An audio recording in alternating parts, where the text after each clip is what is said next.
ഖുല നിയമപ്രകാരം വിവാഹമോചനം നടത്തിയ സ്ത്രീ 10 ലക്ഷം രൂപ നഷ്ടപരിഹാരം നൽകണമെന്ന കണ്ണൂർ കുടുംബക്കോടതിയുടെ വിധിയെ സംബന്ധിച്ച് പലരും വിളിച്ചു ചോദിച്ചിരുന്നു.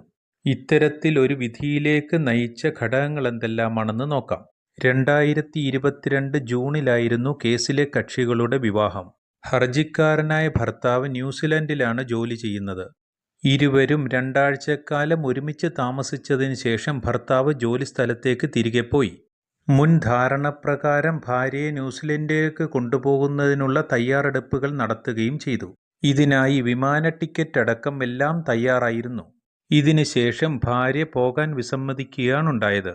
തുടർന്ന് 2023 ഏപ്രിലിൽ ഖുല നിയമപ്രകാരം വിവാഹബന്ധം വേർപെടുത്തുന്നതായി ഭർത്താവിനെ അറിയിക്കുകയും ചെയ്തു.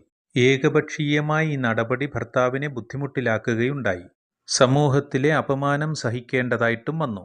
കൂടാതെ ബന്ധം വേർപെടുത്തി 3 മാസത്തിനകം തന്നെ എതിർകക്ഷി മറ്റൊരാളെ വിവാഹം കഴിക്കുകയും ചെയ്തു.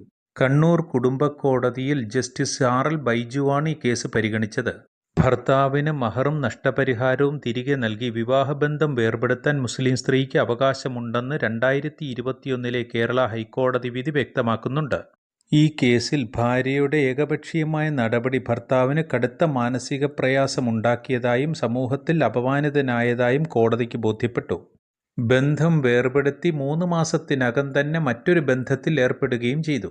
മഹർ തിരികെ നൽകുന്നതുമായി ബന്ധപ്പെട്ടും അഭിപ്രായ വ്യത്യാസങ്ങളുണ്ടായി.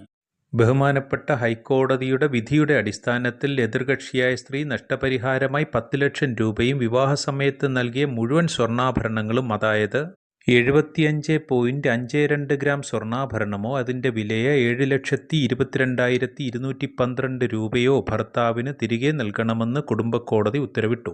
ഇത്തരം വിഷയങ്ങളിൽ വിവാഹമോചനം നിലനിൽക്കുമെങ്കിലും മഹറും നഷ്ടപരിഹാരവും തിരികെ നൽകാൻ സ്ത്രീ തയ്യാറാകണം.